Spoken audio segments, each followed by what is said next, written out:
කොහොමද සීයේ? කොහොමද අල්ප් මාමේ? මෙයා තමයි හයිඩි. ඔයාගේ මෙලිවේරි. මෙයාවත් තමයි මෙන්න මෙතන යනවා. අනේ මට සමාවෙන්න. ඒයි! මේ ළමයා වරගෙන යනවා.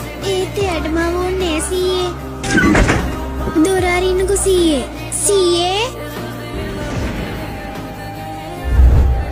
සුබ උදෑසනක් සීයේ. බොන්න. මං අදතර මඩුවෙමද නිදා ගන්න ඕනේ. ඔයා කැමති තැනක නිදා ගන්න. ඒත් මෙතන එක පුටුවයිනි තියෙන්නේ. ඇඳවල් තියෙන්නේත් එකයි. අතර උඩ තියෙන්නේ මොනවද? මම මේ පිදුරු ගොඩ උඩ නිදාගත්තට කමක් නෑ නේද සීයේ? සුබ රාත්‍රියක් සීයේ.